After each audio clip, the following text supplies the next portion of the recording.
10. 2 times won't you be mine? We just can't pretend.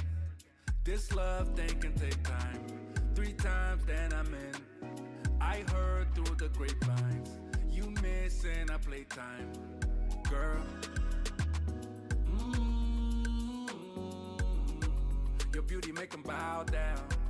I need that body right now, yeah. The love will never die down. Together we can fly now. So, baby, don't you ever be afraid of falling in love with me. Let me be your parachute, parachute.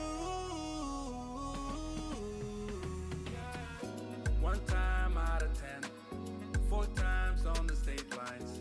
We fly till the end. My hands on your waistline. Sky high, feel the wind. 5 times won't you be mine? This love thing can take time, yeah. And no matter how long it takes, I'll be right here by your side. I'll be right here by your side forever. And no matter the ups and downs, I'll be right here by your side. I'll be right here by your side forever, yeah.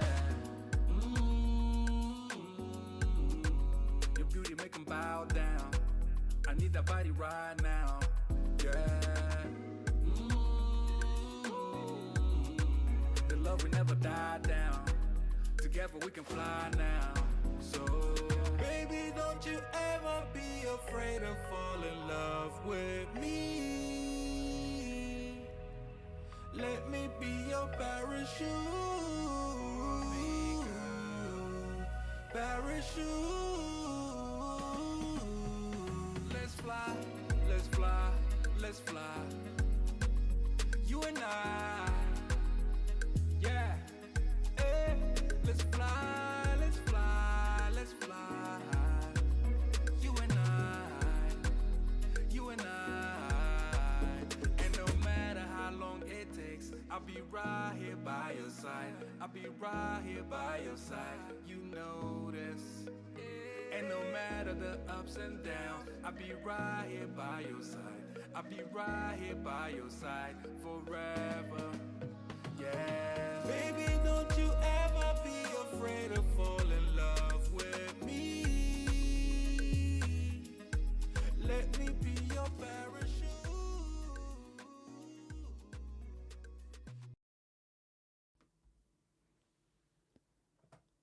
Hello, everybody. Welcome back to the Gaming Careers Podcast, episode, I think it's number 72. Probably should have checked that before going live.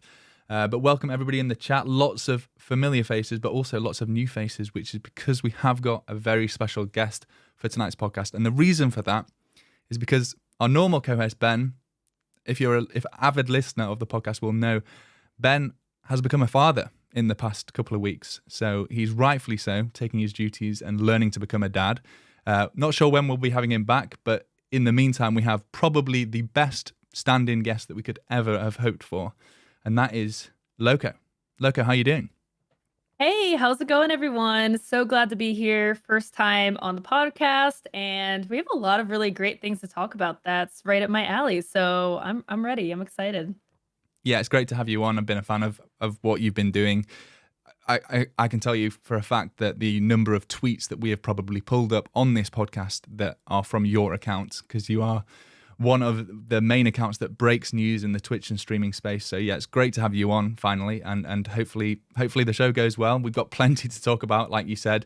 Obviously, we've got last week's news because we didn't pod last week, but we've also got the pretty big news that's been announced this week and the title of this podcast, which we'll get to in good time, but like good content creators, we like to save the juicy bits right for the end. So we'll make our way through the creator news, industry news, any platform updates, and then get to the juicy stuff at the end. So why don't we jump straight in talking about the creator news? I think it was maybe last week or the week before. I didn't actually catch it live, but the Streamer Awards happened, which I realize is a very English-speaking award ceremony. It doesn't really cover a lot of the Spanish-speaking world or any other communities in the streaming space. But there was a couple of awards that I wanted to highlight and bring out. The results page is now live. Oh, I definitely should have made sure that your your webcam is properly centered, which I will do as I talk through this. But yeah, the Streamer Awards, loads of different awards to pick out. I really just wanted to highlight a couple down at the bottom. I think, what did we have? Streamer of the Year, Kai Cenat. Not really a surprise, was that? Of course. It was always going to happen, wasn't it, Loco? I'm just going to fix your webcam while you talk through this. Yeah, I mean, Kai Cenat, has broken many records in his rise to fame as being one of the first Black streamers to have, I think, over 100,000 Twitch subscribers. Now he's the most sub-2 streamer of all time. So he has blasted so many records, totally deserving of Streamer of the Year, breaking a lot of barriers with his victory. So congrats to Kai. And like you as well, Pete, I did not catch the Streamer Awards. But I think it's a really great thing for the industry as a whole.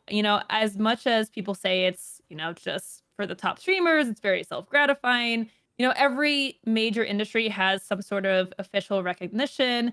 And so I think it's really good to have one for streamers because, especially being a streamer-led event, it's the work we do is I think can be groundbreaking. And I think the Streamer Awards helps to highlight that. So although I didn't catch it, I am a big fan of having stuff like that in the industry. Yeah, absolutely. I mean, I couldn't have put it better myself, to be honest. It's one of those things that's like a thankless task, and you could imagine one of the big companies doing it, Twitch hosting their own Streamer Awards. And then I think a lot of people would complain it'd be like YouTube's Rewind video where, when they're trying to blow their own trumpet and everyone's like, oh, why didn't you pick this? Why didn't you pick that? So I like that it's been, this award ceremony has been built by a streamer and, seems to be impartial. The only other award that I wanted to pull up was the best live streamed event, because I think that there seems to be more and more of these happening through the year, like these really big production events, and they're always sort of pushing the boundaries of live streams. So the winner of that was Ludwig's Mogul Chess Boxing Championship, which was groundbreaking on YouTube because they had multiple different audio streams for multiple different languages. But there was plenty of good events this year. It's always good to see them pushing the boundaries for that. I actually should probably tune into the Streamer Awards once, because I think the production level of that has even gone up. And I know that there was a Spanish version, which I saw some clips from, that just looked incredible in terms of the production value. I think it was Ibai that ran that stream. But yeah, so always interesting to see who picks up the awards. And there's too many awards, but I'm sure people say the same things about the BAFTAs and the Oscars. There's too many categories. I don't need to know who the best Minecraft streamer is, but for the big ones like Best Streamer Event and Streamer of the Year, and I think Streamer was Pay Money Wubby somewhere down here. That's always a nice one to win, I imagine, if you're being voted as the best streamer by other streamers. So yeah, one to watch. Speaking of Kai, I wonder, Loco, if you caught or if you subscribe to Kai's YouTube channel. I don't, as can be seen for the screen share here, but there was a release of a documentary this week, just a few days ago, talking about his subathon, the 30 days that he was live, where he broke the Twitch record for most concurrent subscribers. And the documentary is really good. I've only caught like the first 15 minutes because I saw it. Somebody posted it to me, I think in the Gaming Careers Discord, and I was just having a look at it. It's really well produced. It looks like a proper documentary. There's already some great clips of his mum talking about what kind of a person he is and stuff like that. So that's well worth a watch if you don't really know much about Kai Cenat, or if you want to learn more about the documentary. I imagine you haven't watched this 55 minutes for a content creator to sit through unless you're watching it on stream, but you tell me. Yeah, I haven't watched it myself, but I always watch things at a faster speed. I don't know if you do this at all, but with videos, I try to get through it as fast as possible. I haven't seen this one yet, but again, it kind of just goes with the whole subject of streamers really, pushing boundaries and all these streamers who are getting success, maybe doing, what would be like typical live streaming, but then using their success to actually do bigger and better things. Cutie Cinderella putting on the Streamer Awards, Ludwig putting on these chess boxing events, and getting record-breaking viewership for doing these things. I think streaming is kind of getting really outside the box, and streamers are, wanting to do more with the craft rather than just, sit and react to content all day while people love that sort of thing. I think that they're trying to do bigger things, and again, big fan of that kind of stuff. So I'm definitely watching Kai and all those folks up at the top. And also, myself coming up with always like ideas for things to do in the industry. I'm like, dang it, like, if I had that kind of money, I would put on so many cool events and stuff. So I love seeing that kind of creativity come out. Yeah, well, speaking of streamers getting big opportunities, we also saw an announcement that both Shroud and Sacriel are joining Splash Damage, who are a game development studio, to build their own open world survival game. So I just highlighted this because I thought we've seen a few streamers now who are like building their own games, but combo Shroud and Sacriel, like two of the biggest FPS streamers, but certainly in that open world survival type niche. I think that's going to be a massive opportunity for Splash Damage. If they make a good game and it goes down well with streamers, you know that that's going to be a massive boost to their sales. So it's cool to see streamers getting these opportunities, especially when you're talking about building their own game. I mean, how many people can say that they've managed to do that on a AAA title? Right. And I know this is something that, Sacriel and I'm sure even Shroud have been dreaming about their entire careers. Like, when you really get into video games, you have those dreams. You want to be a game developer. And I'm pretty sure that's actually what Sacriel was interested in before streaming took off for him. So to have them finally be able to fulfill that and create a game that they, really they would want to play, they'd want to stream, right? Like creators have, I think, not always the best opinions on everything that a game should have, but they do have a really good idea of how games should be made, how games should be played, because I mean, they do them professionally, right? So I've got a lot of high expectations coming from Sacriel and Shroud's backgrounds as being really experienced gamers and streamers. I mean, I'm hoping that this is an awesome game. So I'm excited to see what happens and excited to see these streamers live out some of their dreams. Yeah, I mean, Shroud especially. If I could handpick a streamer to design a game, he seems so smart and so switched on. He's obviously played Counter-Strike at a professional level for many years of his life, but seems any game that he puts his hand to, he can succeed at. And he has. I've watched his stream a few times when he's talked about a new game that's coming out that he's playing and bits that he likes and bits that he doesn't like. He seems to have like a really level head as to what makes a game fun to play, good as an esport, good as a spectator esport as well. So yeah, I think two great gamers to help build a game. I don't know how long it takes to build a game. I would imagine like 5+ years, but if they're already talking about it, maybe it's closer down the road than we think. All right, on to talking some quick industry news updates. Quick one to start is that Discord and PlayStation have partnered. I think we knew about this or that it was coming down the road, but now you can use Discord on PlayStation 5 consoles. So I think that's now PS5, Xbox, PC, Mac, web browser, phone, iOS, Android, basically wherever you and your mates want to have a Discord call and play games at the same time, you can now do it. And obviously it's cross-platform, so if one friend is playing on a PlayStation and you're playing on a PC, you can now finally talk. Whereas before, when it was like PlayStation Party Chat, there was just no cross-compatibility. So that's always a good thing. I don't know if there's much you can really say on that logo, but we can just jump into the next bit if you want to. I mean, I guess what I'll say is it's great that Discord's becoming more accessible for console creators, right? If you're playing in a party and not everyone's exclusively on PlayStation, having that cross-platform compatibility, I think is so important for, gaming and creation as a whole, right? But it's pretty interesting how Discord can be so big, and yet in a lot of gaming niches, it's still not even known. My brother is like a hardcore gamer, never has heard of Discord, plays almost exclusively on console. So maybe this will help, get Discord out into more gamers' hands. Yeah, that's true, actually. I hadn't really thought about that. I mean, Discord as well has grown massively outside of the gaming niche. You now see, I think Discord announced this week that one of the AI tools, I can't remember which one it is, Stable Diffusion or one of these like art generating AI tools, their Discord server is now the biggest Discord server on Discord. So yeah, I think it's Midjourney that has Midjourney, that's probably right. Like over 1 million, several million people, I think. It's pretty massive. And if you think about it, that's the perfect platform for like hosting a community like that, because people are sharing cool AI art. And if you want to be somewhere where you're seeing like the best results of that and talking about it, then Discord's the perfect platform for it. So Discord's always tried to push, it grew massively on the back of gaming, and now it's trying to push its way outside of that. But, partnerships with PlayStation and all the main games consoles, is obviously the way that you keep your gaming roots and make sure that everyone can have, you know, the party chat in a nice open source way. Other little Yeah. bits of industry news, just a couple of plugin updates really, but I think they're quite interesting.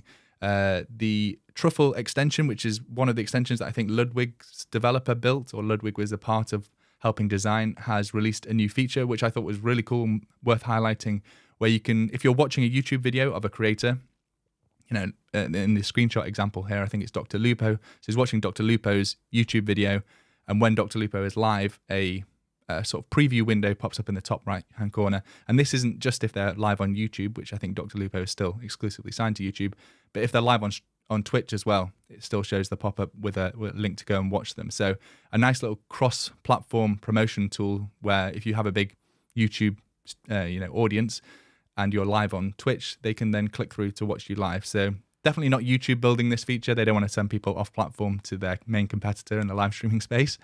But a nice little tool, I think, that maybe we're going to see more and more people install tools like this and then be able to promote their live streams whilst they're live on a different platform, on a video. Yeah, this is super smart. And I know Ludwig, when he moved to YouTube, really was like, oh man, we need some tools over here. You know, on Twitch, we have Better Twitch TV, we have 7TV, Franker Z. And on YouTube, there wasn't anything because no one really live streamed and no one really cared about it.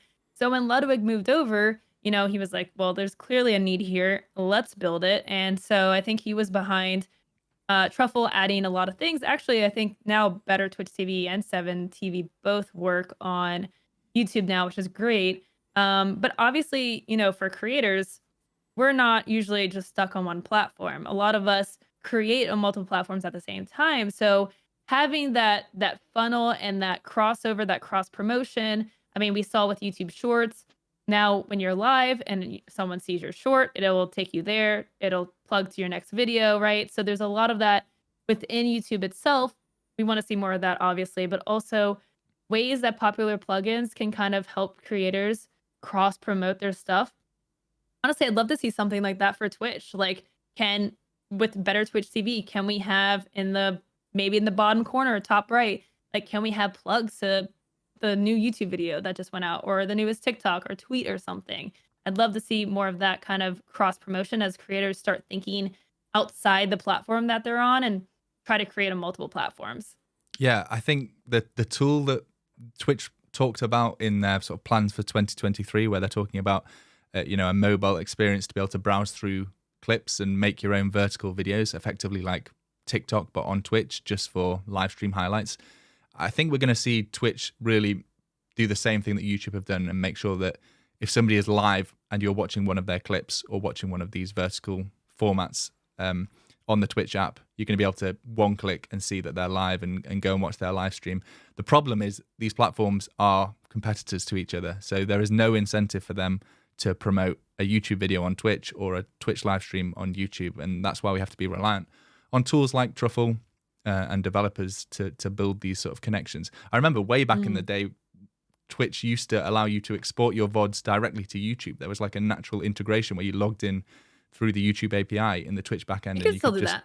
You can still do that. Okay. So they haven't removed everything. Okay. It's good to know. And it's very critical, honestly. And actually, you would be surprised because Twitch released a roadmap at the beginning of this year, and they said that they were working to improve, basically linking clips on Twitter. It was very kind of vague and a little outdated, to be honest. Like, we would love to see more Twitter integrations maybe 2 or 3 years ago, but we did see a mention of some sort of improving discoverability or linking videos on Twitter. We also saw mention of creating a vertical tool, right? So we have these tools that exist like Cross Clip, Streamladder, all these things where you can submit a Twitch clip and choose where your camera is, choose where the action is, and it will take your horizontal Twitch clip and convert it into vertical, right? Plenty of these tools, but Twitch actually officially stated that they're going to be working on their own tool that's inherent on Twitch so that streamers can put their clips on other platforms. So Twitch does realize that creators need other platforms to grow on Twitch, which is not really good for Twitch to have that stance where they're reliant on other platforms. But it is good that they're creating some official tools to help with those things. So they're not as, closed off to other platforms as you might think.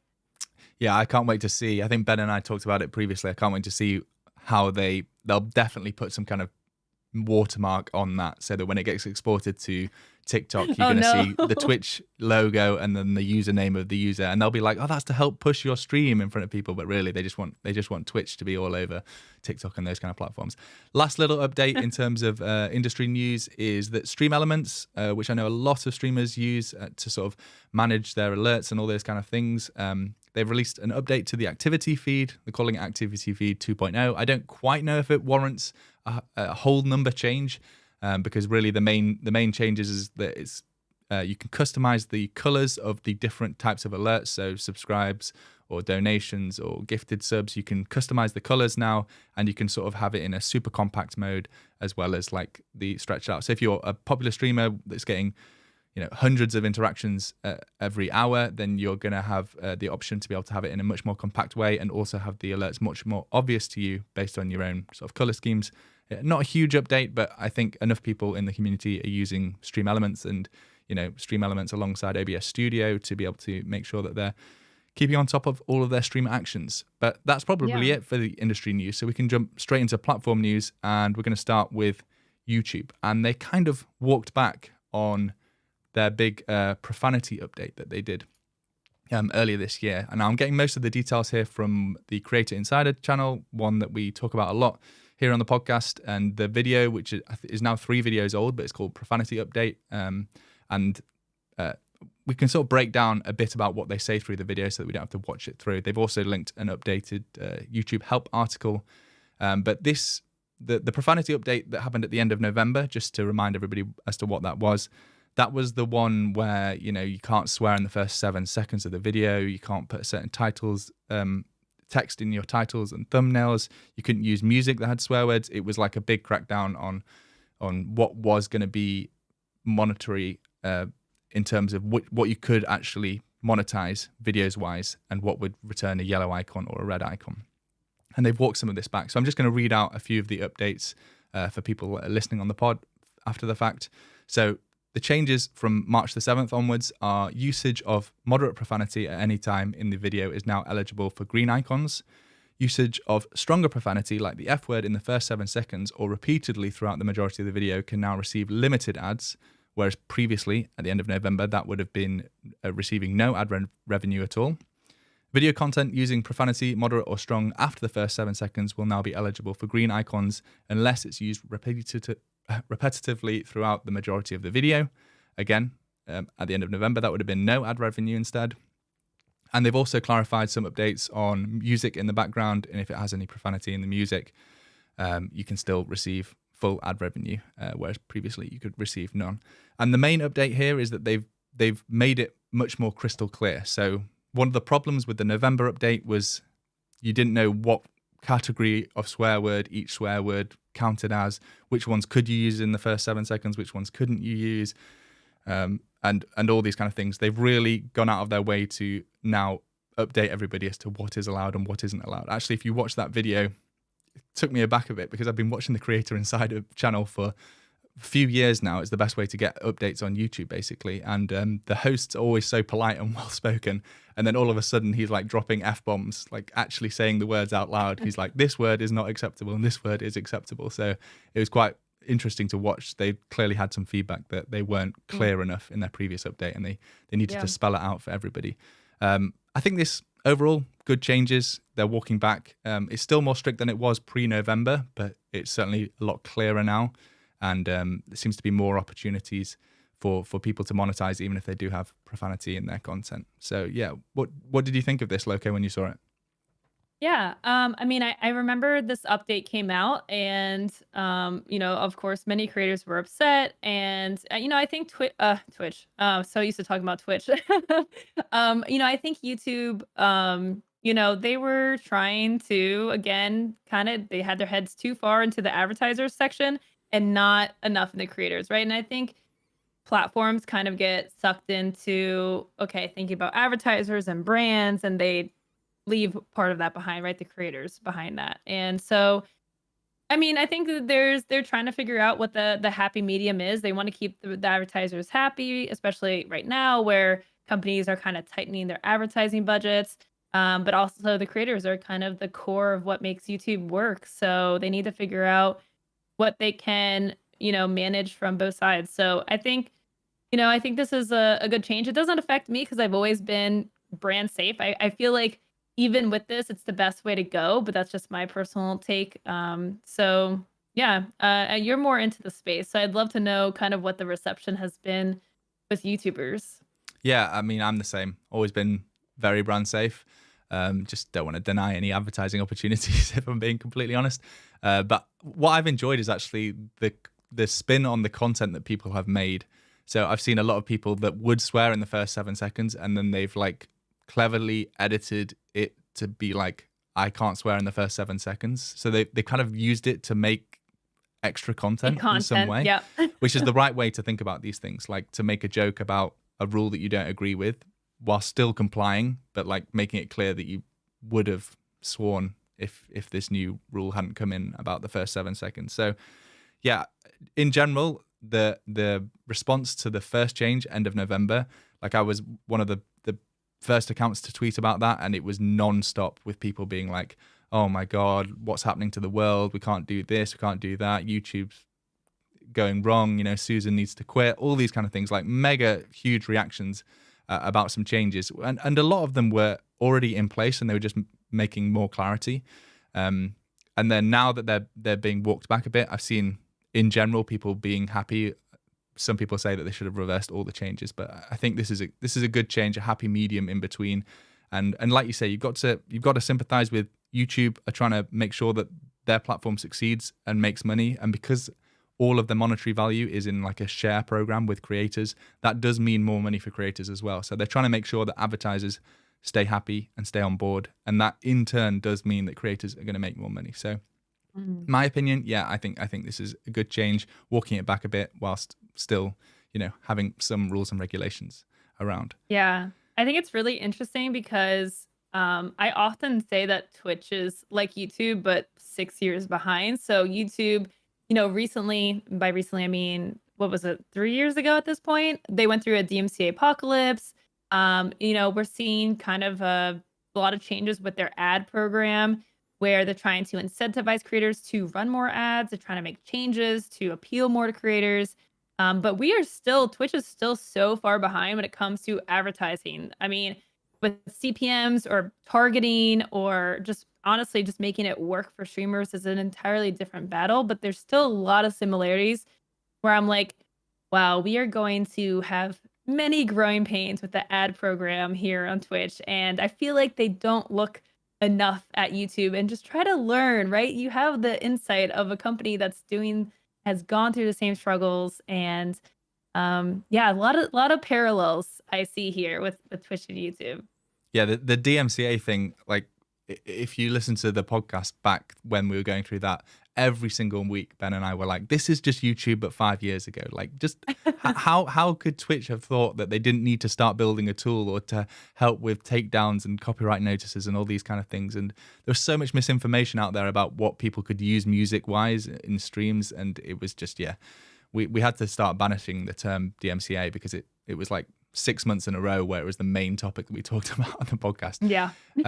Speaking of Twitch, let's move on to talking about some Twitch news. Now, obviously, we're going to get to the big Twitch news at the end, but actually some breaking news even just today, which is unfortunate. Never like to share this kind of stuff, but unfortunately, Twitch has announced that they have made 400 people redundant. I haven't actually seen anywhere. Loco, you're the person in the know, so maybe you know which kind of departments this is, but it's certainly not announced in their blog post.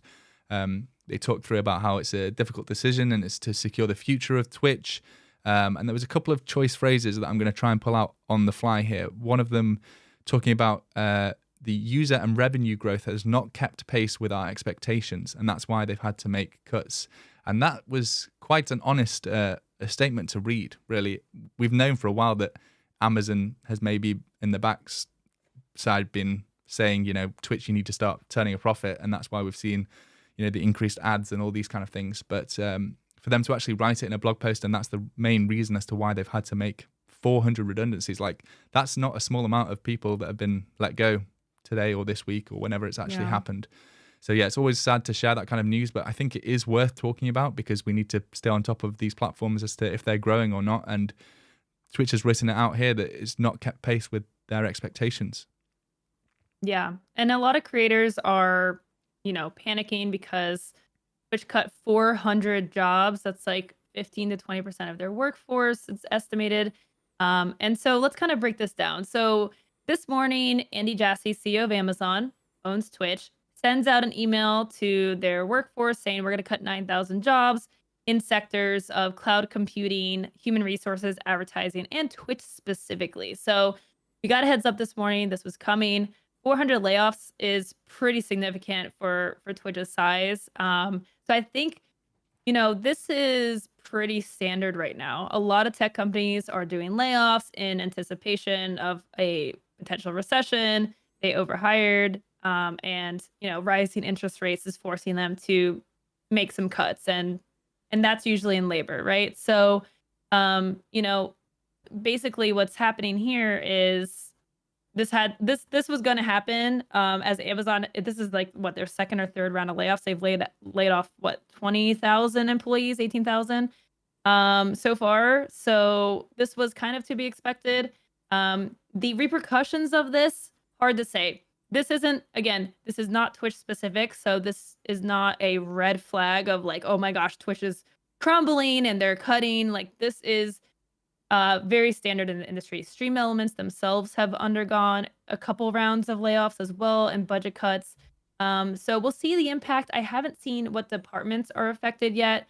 Actually, this morning, when this blog post dropped, I was streaming, and there were Twitch staff in my chat who didn't know if they had a job. They weren't told. So they basically heard it first through the Twitch blog. Just kind of interesting that Twitch themselves announced this.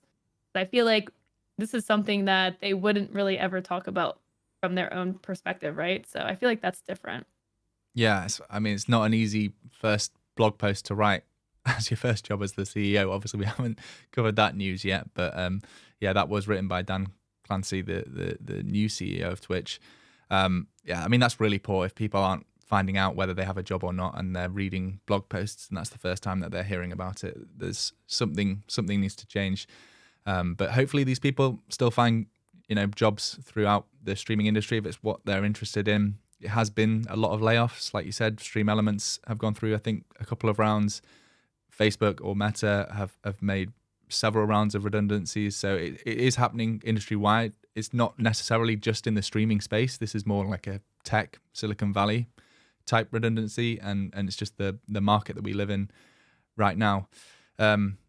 Onto some happier news of little Twitch experiments and things that are running at the moment. Obviously, we've got the new experiments page, so we can go and check actually what experiments are running. I did look on the experiments page, and this one actually isn't on there yet, so I wonder if it's going to be added post March the 30th when they're going to talk about it on patch notes.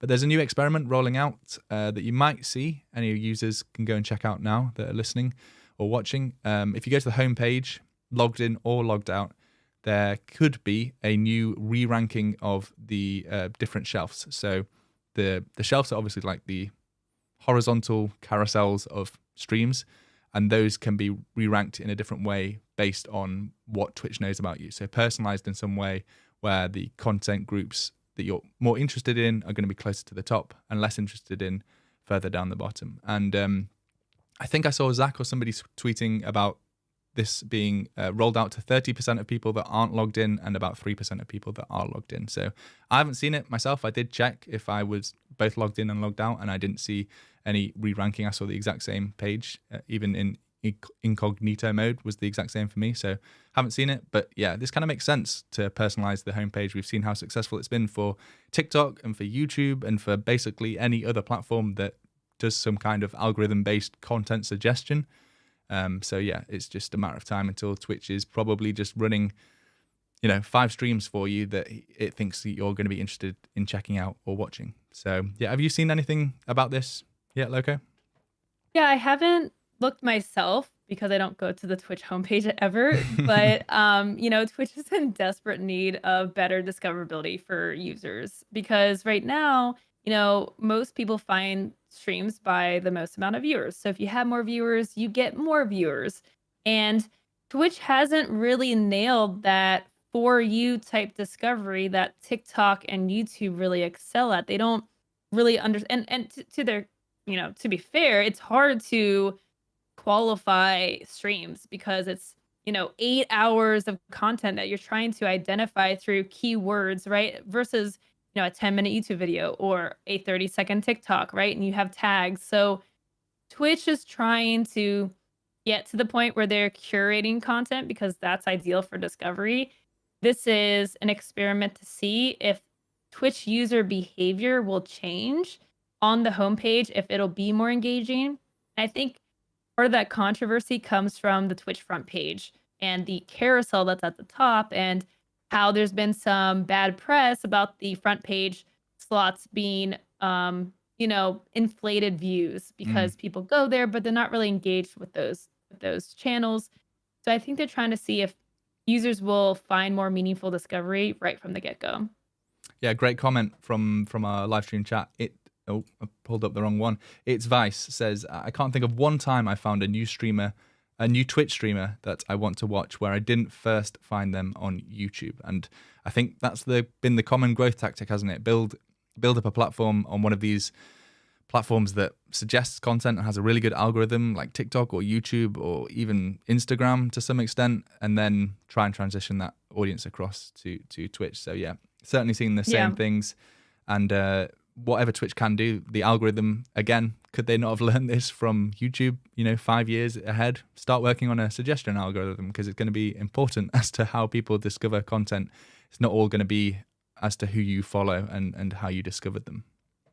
Right. Yeah. And I think there's a little bias here because, we're on YouTube right now. I think a lot of creators or a lot of viewers on Twitch find other streamers through raid, through like those types of connections, through similar channels. And so I think there is definitely room for, more curated discovery versus like clicking on XQC stream every time you log on to Twitch. So yeah, a lot of discovery right now is just coming externally from Twitter, TikTok, YouTube. Those are the main sources.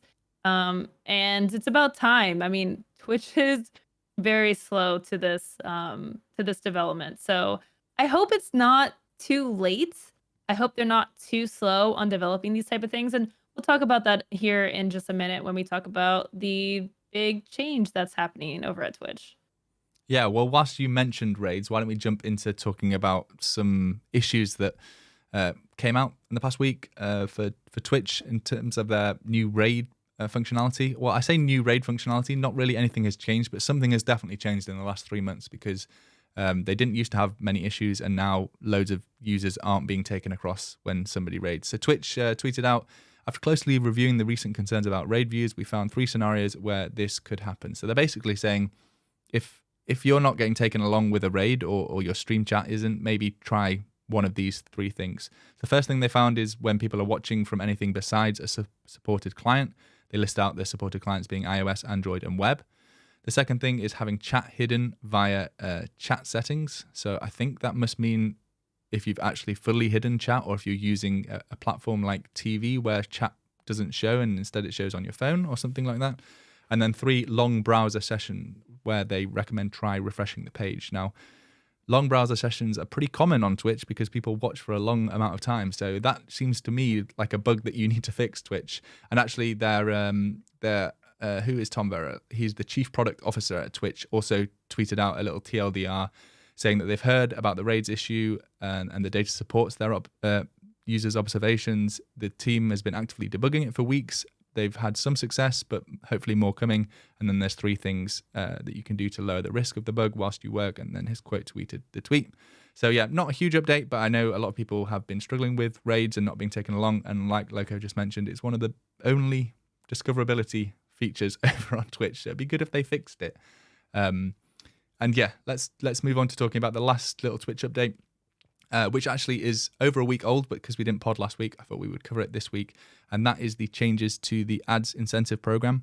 And I love how they have they've talked through this as if it's all good things. it's this classic marketing strategy from Twitch, where this is much better than it was. But actually, they've removed the fixed payouts, which was, I think, what a lot of people were excited about the ads incentive program was. It was the incentive, right? It was the incentive, yeah, exactly. No incentive. Yeah, so it was the main reason that you wanted to join the program, is because you knew a guaranteed amount of money that you were going to get if you met the requirements over the next month. So I guess they've gone back on that, and they've tried to spin it as a good thing, because you can now join or break at any time. You don't have to stay committed to the ads incentive program. You can see revenue estimates instead of fixed payouts, which we discussed. So now there's like a super wide estimate. I mean, I don't stream on Twitch, but from the tweets that I've seen, people are getting like huge estimates as to where their payout could be, depending on how many viewers they maintain and how many times they stream through the month. You don't need to re-sign up every month anymore, so your choice as to which of the 3 choices you go for will now roll over, and then you can of course change that, but you don't need to go in and select it and sign up every single month. And until you do that, then you don't get the 55% split. So yeah, this I don't know how they've managed to spin it, but when I was reading through this, I was like grinning and nodding my head, and then I was thinking, actually, what was the ads incentive program? That was the one where it was guaranteed payouts. So right. What do you think about this one?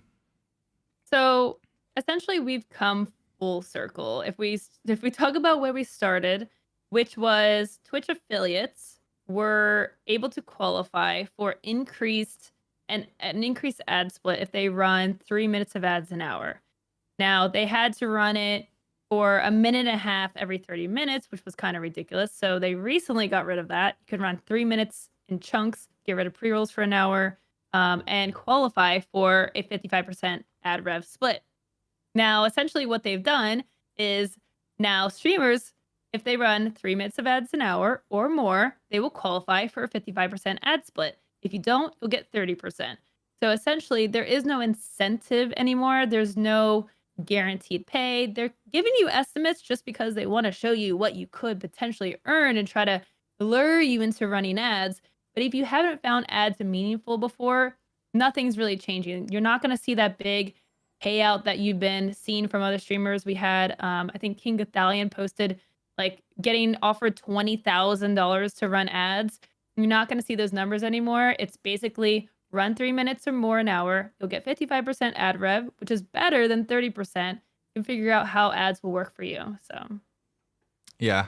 Well, I mean, you've summed it up brilliantly there. It's effectively you have no choice.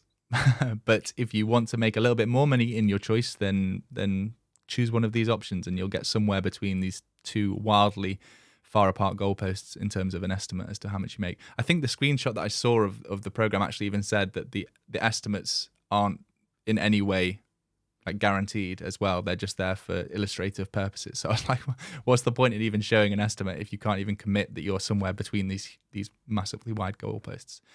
Okay. Enough talking about Twitch's new features. Let's get on to the main meat of the podcast, which is talking about Emmett Shear, who has been at Twitch since the very beginning, since the Justin TV days. He's one of the original founders, has stepped down as CEO. Now, he hasn't been CEO for all of those 16 plus years, obviously. But in that time, Justin TV turned into Twitch TV and then grew to the point where it was acquired by Amazon. And Emmett has been through all of that. And obviously he's been the CEO for the last handful of years as well. And people, rightfully or wrongly, have had some pretty divisive opinions about him as a CEO. My personal take on it is he would never have wanted to be a CEO of a company. He looks to me like the classic kind of founder who really believed in the product, loved it, and it grew massively, which must have been incredibly exciting for him.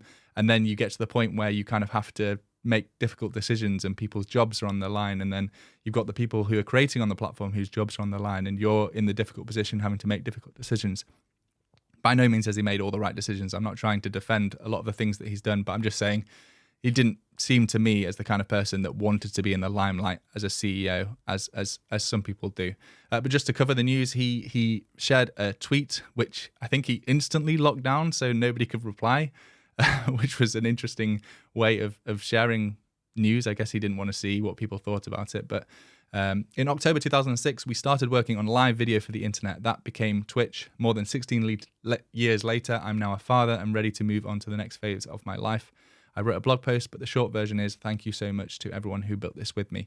And he sort of shared some of the writing that he'd done for the blog post, and then Twitch eventually posted out an actual blog post called 16 Years of Twitch, where he talks through the start with Justin and the other founders and their idea and how that turned into Twitch eventually, and then sort of talked about the transition into the new CEO, who is the current president. Well, he's now the current CEO, Dan Clancy, who we talked about his blog post earlier. I'm kind of rambling on here, but one thing I do want to mention just before we get your thoughts on this is there is a really good podcast that I listened to probably about 2 years ago, How I Built This with Guy Raz, and he interviews Emmett Shear. And if you've never really heard Emmett talk about the beginning days of Twitch, it is a really good listen, and it made me think of Emmett in a much better light, because you could hear the passion in his voice about what he'd built and his idea for Twitch and how it grew massively. And in some ways, it grew way too big for him to handle as a CEO.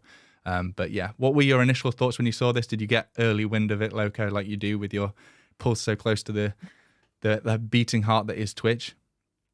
Wow. So yeah, I could talk about this for 3 hours, but I'm gonna try to break it down succinctly here.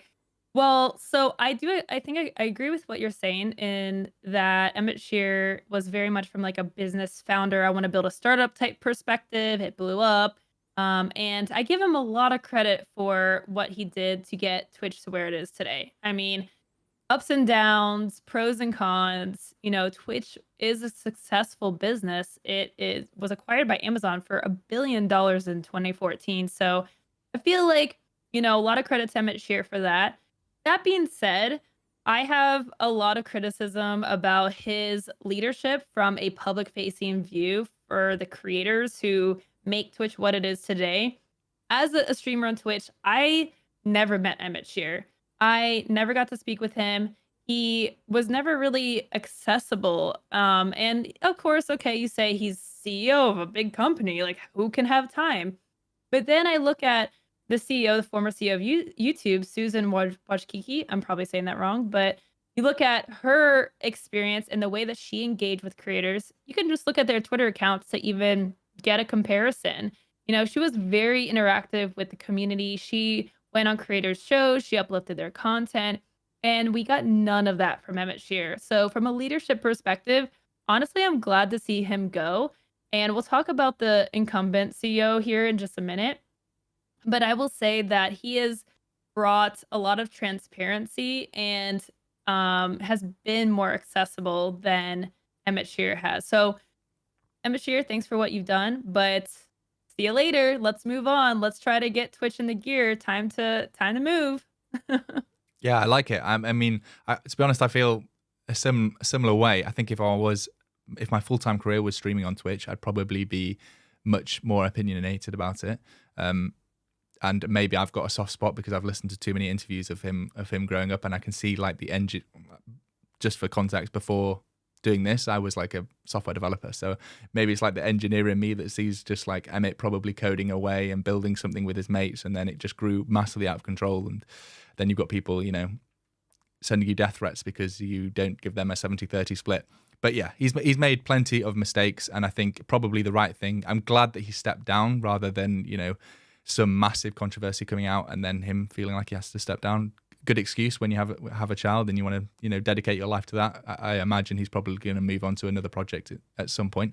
But yeah, let's talk about his replacement, because we actually did have some news about him late last year, and when he announced the reduction of 70-30 split for the specific Twitch partners that had that in their contract. So this famous letter, we talked about this again in great detail. I'm sure you did as well, Loco, on your live streams, where Dan Clancy, who at the time was president, but now is CEO, sort of announced the rollback, and to make the whole platform wide be a 50-50 revenue split for subscriptions.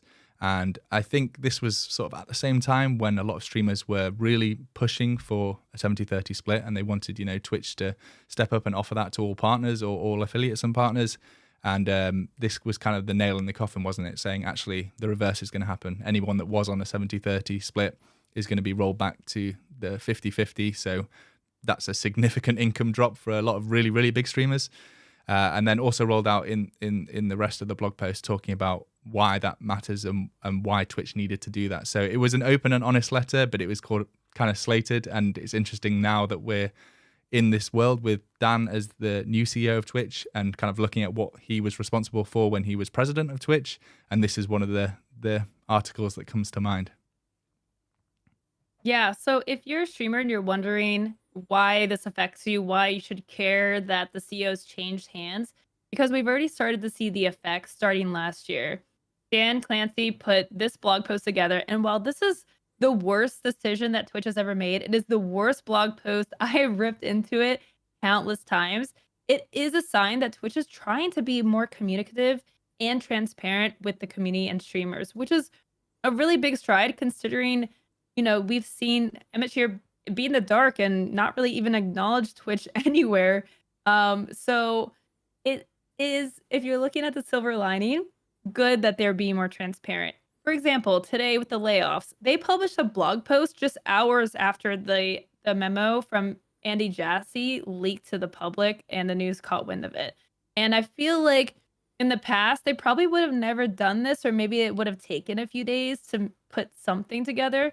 And we also saw at the beginning of this year that Twitch published a roadmap, actually not one, but two different roadmaps talking about the things that they want to do for this year and already meeting some of those goals. So Twitch has already made a lot of improvements with being way more communicative and transparent with the community. So Dan Clancy definitely have a lot of reservations about, but this is a good thing that we're seeing Twitch talk to the community more, because I feel like that's been severely lacking and has created a huge divide between creators and the platform.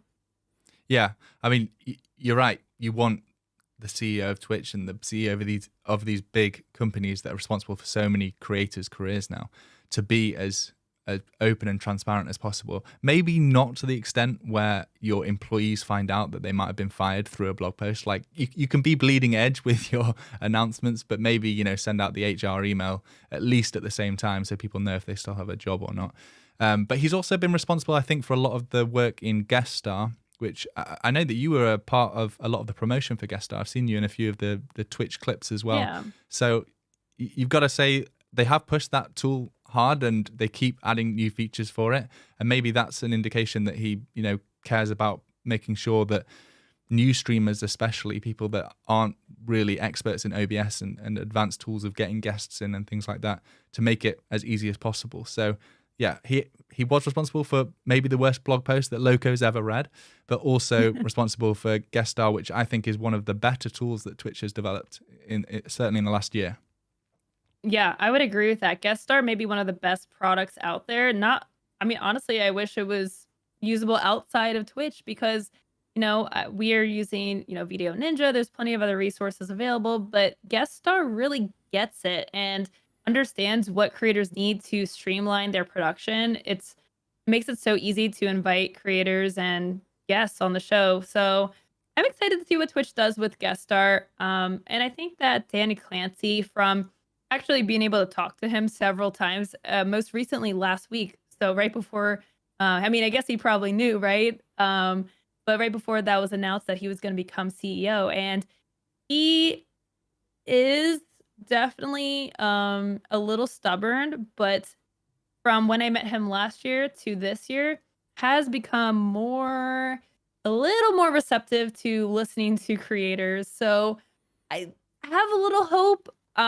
It's there again. It's really just about, can Twitch actually, open their eyes and their mind a little bit, listen to creators, keep in touch, keep communicating, and then also act on what they're hearing faster than just getting around to making clips better on Twitter. Again, a little late for that. So, I mean, if they follow through with the roadmaps that they spoke about at the start of this year, then they're on the right path. So hopefully he's gonna, bring Twitch into the real world of it being a properly run company where they follow through with engineering roadmaps and deliver the features that actually are going to make a difference to the creators on the platform. You're not the only person that's been skeptical about Dan Clancy, and actually this was before he was even the CEO. And this is a classic example of how often we pull up your tweets on this show, because we got a tweet from Loco here, where you've shared a clip from TwitchCon where famous streamer Jake and Bake, who I think did just win maybe Best IRL Streamer at the Streamer Awards, just to give him his full title, shared his opinion after a conversation with Dan. And this, again, was when Dan was president, not CEO. And you might not be able to hear this, Loco, but hopefully the stream can. So I'll share this. Yeah. It took you a long I'm time. gonna be honest, dude, the president of Twitch, I'm sure personally, I have no problem personally with him. But honestly, I don't feel confident as a streamer on the platform with someone who is that out of touch. Yeah. What the streamers need and want. Very Oh rare. no. I walked away feeling like depressed. Seriously, sad. Oh. Yeah. So the audio from that isn't particularly great because it's from a convention. Yeah. But just to repeat for anybody that didn't catch it, or people listening that didn't have the subtitles, Jake and Bake said, "I don't feel confident as a streamer on the platform with someone who is that out of touch. I walked away feeling like depressed." So this is clearly a conversation maybe where he was suggesting, or several streamers were suggesting different features that they thought Twitch needed, or how to compete with the other platforms like YouTube.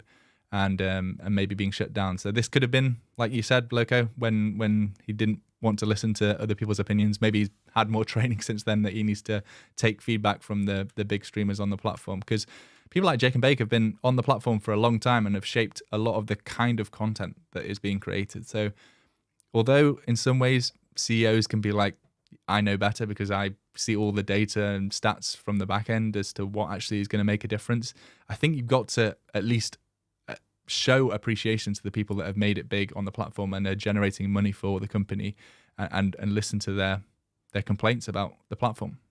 Yeah, I think streamers don't get enough credit for actually understanding the space very well and being able to provide meaningful feedback. I mean, yes, sure, there's going to be a lot of bad feedback, a lot of bad ideas, but you really got to lean into the creators who understand what they're talking about. People like Jake and Bake who have been around, who pioneered IRL streaming. I mean, Jake and Bake has definitely pushed boundaries in that sector. So, maybe he got some training on how to listen better and not shut down creators' ideas. Or maybe he's actually understanding that in order for Twitch to not only succeed, but exist in the future, they're going to have to understand creators better than ever. And Twitch has not done a good job of that lately. So hopefully things turn around under Dan Clancy now.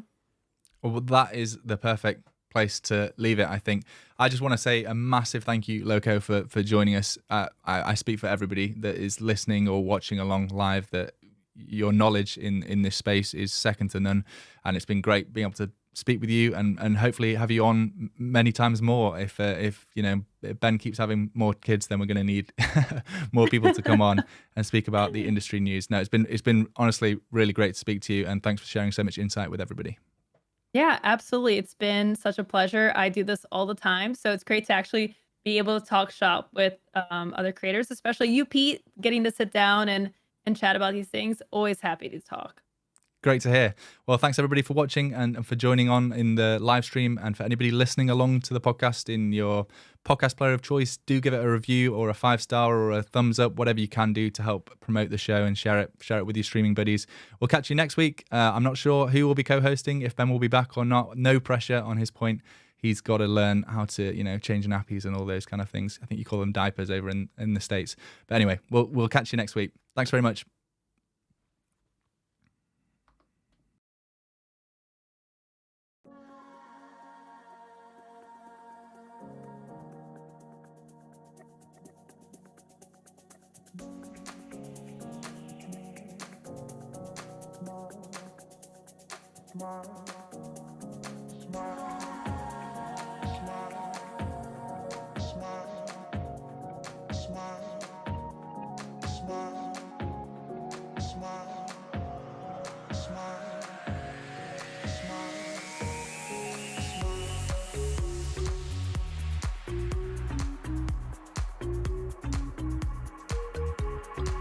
After a while, I'm sensing a smile.